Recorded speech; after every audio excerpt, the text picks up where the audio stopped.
السلام علیکم ورحمۃ اللہ وبرکاتہ۔ 10واں سبق ہمارا اعوذ باللہ من الشیطان الرجیم، بسم اللہ الرحمن الرحیم۔ ان اللہ لا یستحیی ان یضرب مثلا ما بعوضۃ فما فوقها۔ اس کا ترجمہ دیکھ لیں آپ۔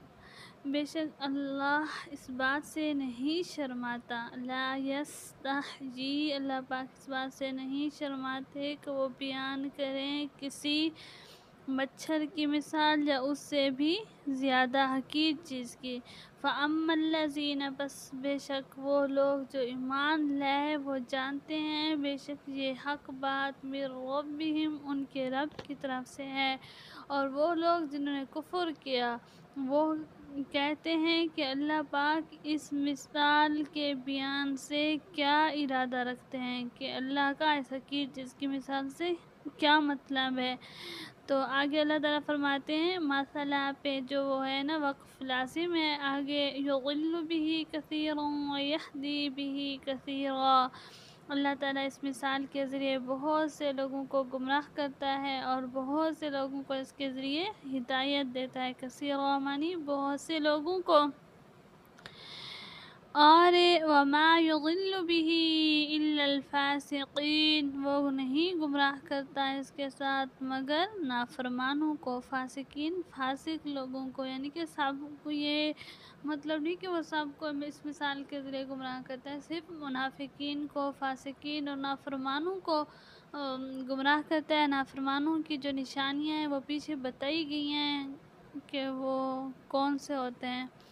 آگے تفسیر میں ہے بعض کافروں نے قرآن کریم پر یہ اعتراض کیا تھا کہ اس میں کچھ مثالیں مکھی، مچھر، مکڑی وغیرہ کی دی گئی ہیں، اگر یہ واقعی خدا کا کلام ہوتا تو اس میں ایسی حقیر چیزوں کا ذکر نہ ہوتا۔ ظاہر ہے کہ یہ اعتراض بڑا بے تکا اعتراض تھا، کیونکہ مثال ہمیشہ مضمون کی مناسبت سے دی جاتی ہے۔ اگر کسی حقیر و ذلیل کی مثال دینی ہو تو ایسی ہی کسی چیز سے دی جائے گی جو حقیر و ذلیل ہو۔ یہ کسی کلام کا عیب تو کیا ہوتا، اس کی فصاحت و بلاغت کی دلیل ہے، مگر یہ بات ان منافقین کو سمجھ نہیں آتی۔ جو طالب حق ہوں، حق پر ایمان لا چکے ہوں، ان کو سمجھ آ جاتی ہیں۔ آگے ہے مزید تفسیر، آپ یہاں سے دیکھ لیں۔ الذين ينقضون عهد الله من بعد ميثاقه ويقطعون ما أمر الله به أن يوصل ويفسدون في الأرض أولئك هم الخاسرون۔ وہ لوگ جو اللہ سے کیے ہوئے عہد کو پختہ کرنے کے بعد بھی توڑ دیتے ہیں، ینقضون معنی توڑ دیتے ہیں اللہ کے عہد کو، من بعد میثاقہ اس کو پختہ کرنے کے بعد، اور جن رشتوں کو اللہ نے جوڑنے کا حکم دیا ہے انہیں کاٹ ڈالتے ہیں، یوصلا کاٹ ڈالتے ہیں، وَيُفْسِدُونَ فِي الْأَرْضِ اور زمین میں فساد مچاتے ہیں، یہی لوگ خسارہ اٹھانے والے ہیں۔ عہد سے مراد اکثر مفسرین نے وہ عہد الست لیا ہے جس کا ذکر سورۃ اعراف میں ہے، یعنی اللہ تعالیٰ نے انسانوں کو پیدا کرنے سے بہت پہلے آنے والی تمام روحوں کو جمع کر کے ان سے پوچھا تھا کہ کیا میں تمہارا پروردگار نہیں ہوں؟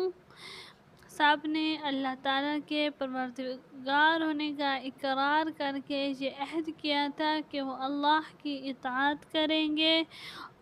پھر اس آیت میں عہد کو پختہ کرنے سے مراد بظاہر یہ ہے کہ ہر دور میں اللہ تعالیٰ کے رسول آتے رہے جو اس عہد کو یاد دلا کر اللہ کے خالق و مالک ہونے پر دلائل قائم کرتے رہے، اور یعنی عالم ارواح میں اللہ تعالیٰ نے آدم علیہ السلام کی تمام اولاد کو جمع کر کے ان سے یہ عہد لیا تھا کہ میں کیا تمہارا رب نہیں ہوں، تو وہاں سب نے یہ اقرار کیا تھا کہ آپ ہی ہمارے رب ہیں۔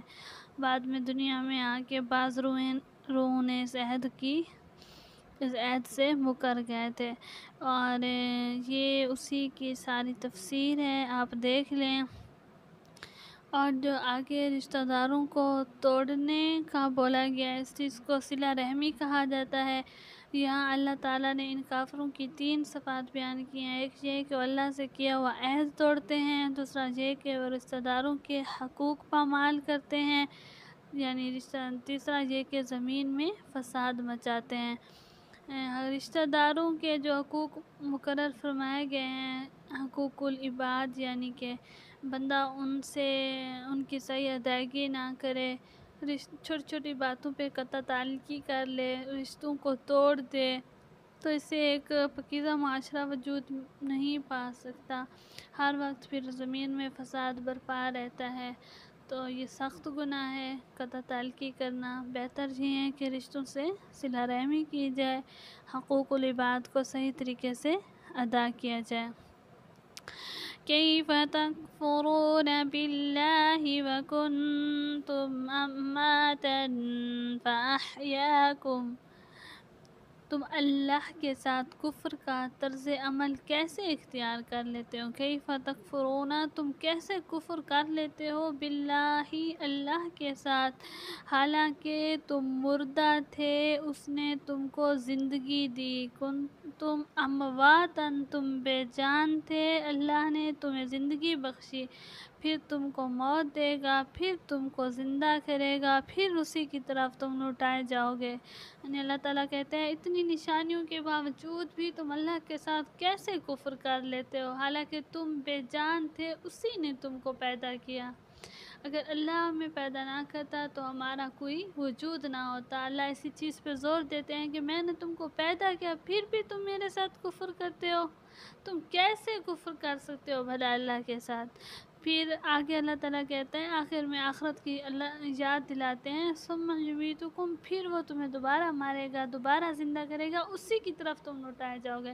یعنی کہ اب یہ تو نہیں ہے کہ اس نے تم کو پیدا کیا ہے تو تم ہمیشہ ہمیشہ دنیا میں رہ جاؤ گے، بلکہ وہ تمہیں دوبارہ مارے گا، پھر دوبارہ زندہ کرے گا، آخرت میں بھی تم اسی کی طرف لوٹائے جاؤ گے۔ هو الذي خلق لكم ما في الأرض جميعا ثم استوى إلى السماء فسواهن 7 سماوات وهو بكل شيء عليم۔ وہی اللہ ہے جس نے زمین میں جو کچھ ہے تمہارے لیے پیدا کیا، جمیعاً تمام چیزیں جو زمین میں ہیں اس نے ان کو تمہارے لیے پیدا کیا، پھر وہ آسمان کی طرف متوجہ ہوا، ان کو 7 آسمانوں کی شکل میں ٹھیک ٹھاک بنا دیا، بس برابر کر دیا ان کو 7 آسمانوں کی شکل میں۔ وہ ہر چیز کو جاننے والا ہے، مکمل علم رکھتا ہے اللہ ہر چیز پر۔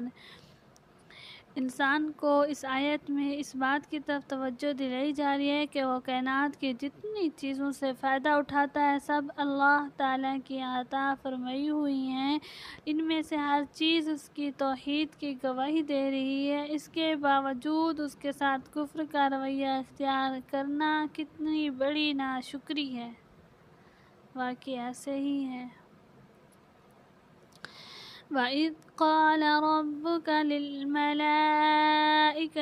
إِنِّي جَاعِلٌ فِي الْأَرْضِ خَلِيفَةً، اور جب تمہارے پروردگار نے فرشتوں سے کہا کہ میں زمین میں ایک خلیفہ بنانے والا ہوں، جاعل میں بنانے والا ہوں، فی الارض زمین میں خلیفہ، قالوا تو فرشتوں نے کہا کیا آپ بنائیں گے اس میں وہ جو فساد مچائے گا اس میں؟ یعنی فرشتے کہتے ہیں کیا آپ زمین میں ایسی مخلوق پیدا کریں گے جو اس میں فساد مچائے، خون خرابہ کرے؟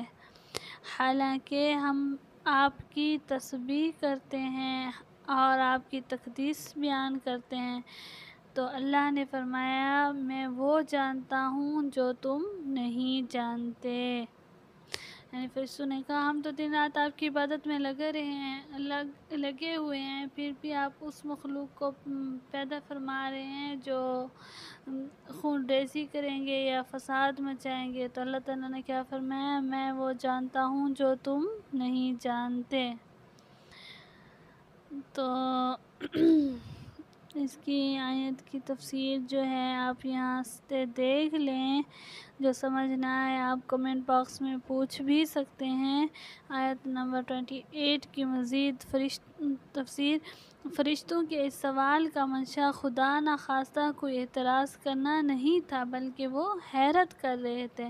فرشتوں نے حیرت کی تھی، کوئی سوال نہیں کیا تھا اللہ سے کہ ایک ایسی مخلوق کو پیدا کرنے میں کیا حکمت ہے جو نیکی کے ساتھ بدی کی بھی صلاحیت رکھتی ہوگی، جس کے نتیجے میں زمین پر فساد پھیلنے کا امکان ہوگا۔ مفسرین نے یہ بھی بیان کیا ہے کہ انسان سے پہلے زمین پر جنات پیدا کیے گئے تھے اور انہوں نے آپس میں لڑ کر ایک دوسرے کو ختم کر ڈالا تھا۔ فرشتوں نے سوچا کہ شاید انسان کا انجام بھی ایسا ہی ہو۔